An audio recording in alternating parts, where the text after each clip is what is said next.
KingZiLLa is the featured artist tonight. Rob's getting the shot set up here real quick, and here we go. KingZiLLa, how you doing, man? Thanks for being here. Man, I'm doing okay, man. How are you?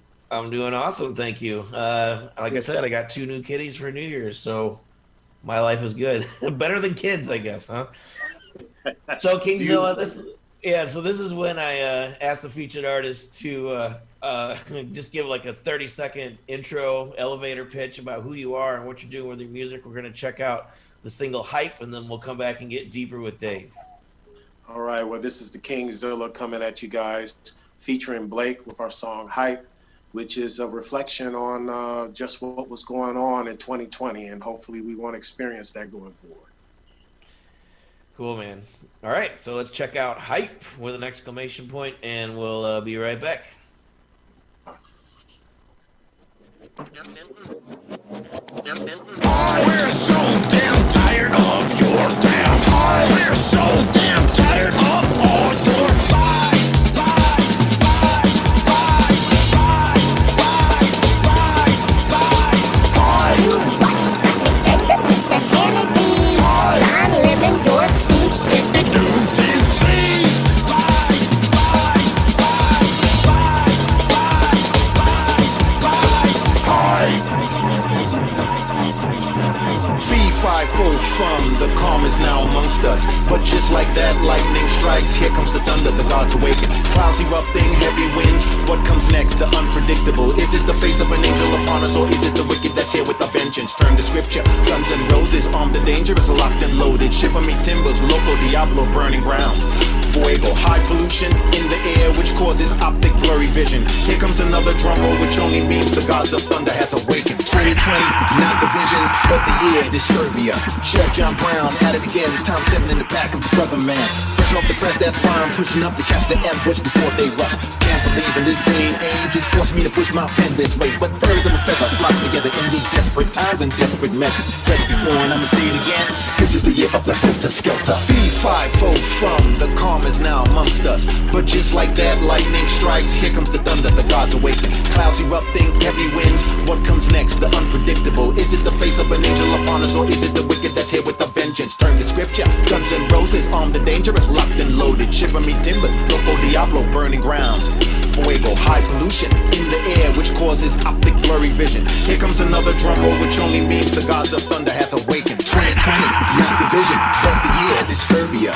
Chef John Brown at it again, this time sitting in the back with the brother man. Fresh off the press, that's why I'm pushing up to catch the ambush before they rush. All right, Kevin, man, glad to have you here. Yeah, this is interesting music here. I mean, there's one band I can compare it to, but I'm gonna hold off on that for a second. Okay. So I guess dub funk is kind of like the genre that you describe your music as. Is that something you kind of made up and just mashed together? Like, what does that mean to you? Yeah, it's something I made up to describe the music for all three projects that I'm involved in.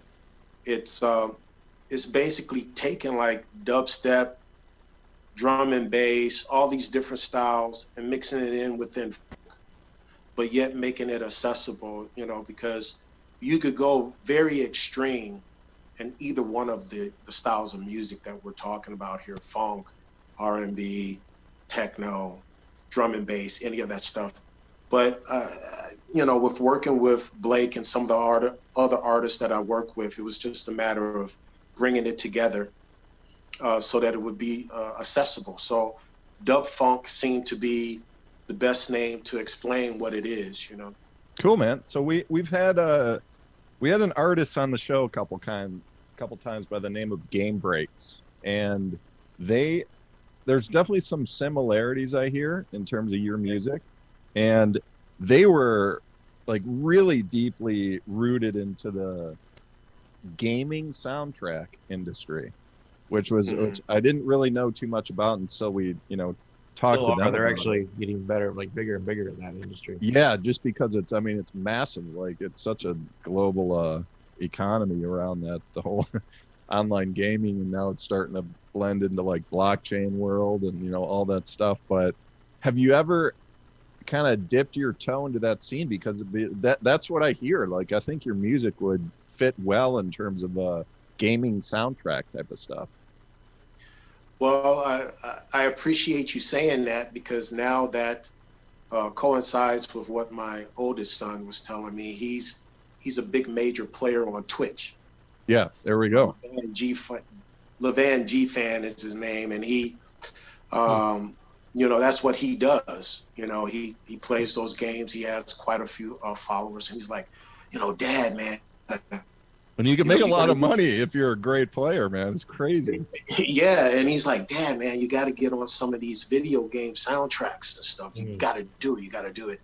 And, you know, man, sometimes you're just like, you know, you're stuck in this mode of how the industry has taught you or perceived how things need to be done. And, you know, hey, man, in 2021, man, you just have to look outside of the box. You got to be outside the box on how you do some things. Things are ever changing. So, yeah, I mean, I appreciate you saying that, because that'll give me that extra push to pursue that. Yeah, absolutely. Cool. Yeah. You never know where your stuff catches on, you know, with these new environments. But anyway, reading your bio here, I mean, you say in a few different places, I just did some searching on Google and everything. It's just like, yeah, you started listening to music at a very young age, listened to a lot of different genres, you know, blues, funk, country, rock, gospel. I'm curious, just the handful of bands that kind of jumped out that really kind of set you on your path from back then, going way back to the beginning.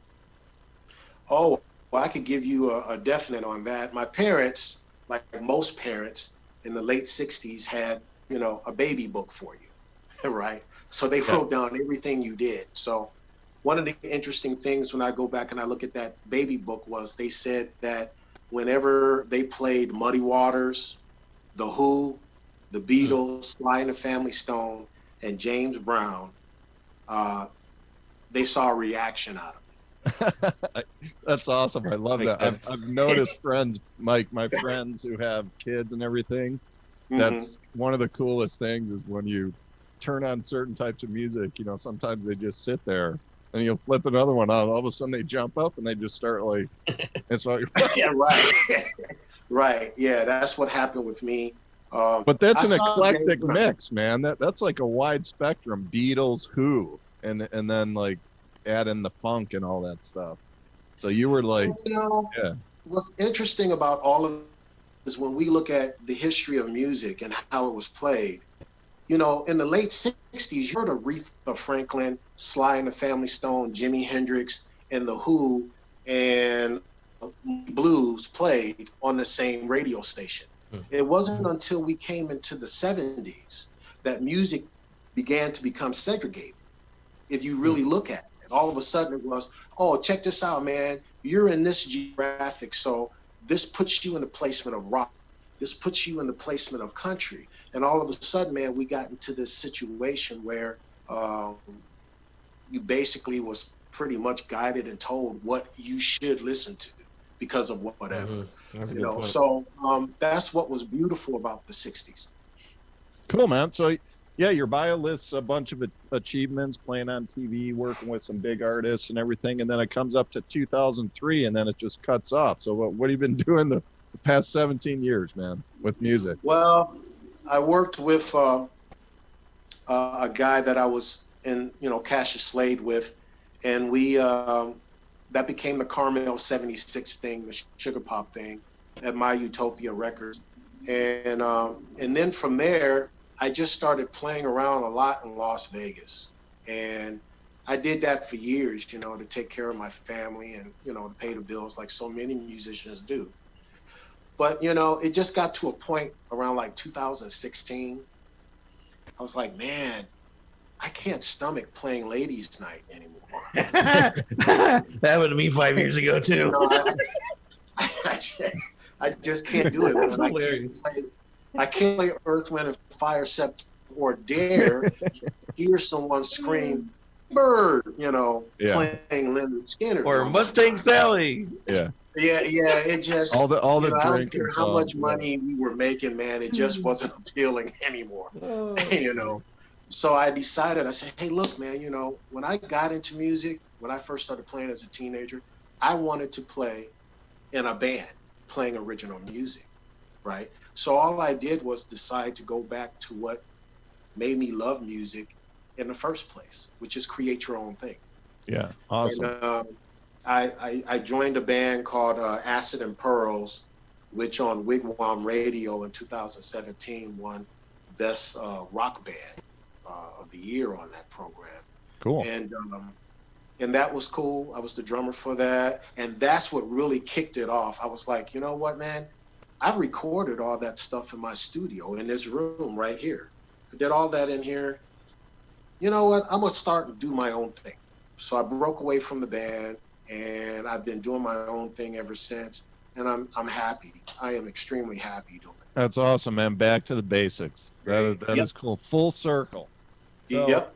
the website, thekingzilla.com, just how it sounds. So you can check out all his music, photos, store all the good stuff.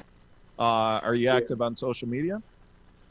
Yes, I'm on Facebook, YouTube, Instagram, Twitter. Cool. Yeah, I'm on all of those platforms, and man, I tell you, man, I'm just having a lot of fun, man. If there's one thing I could ever express to a young person getting into this, and I say this all the time, man, just don't ever let anyone rob you of your joy. Whatever it is you feel inside of you man, stick with it and pursue it, because you can get distracted into all of these things that make you money, do all this other stuff. But if you ain't happy doing it, man, why do it? Yeah. Yeah. All right. Well said.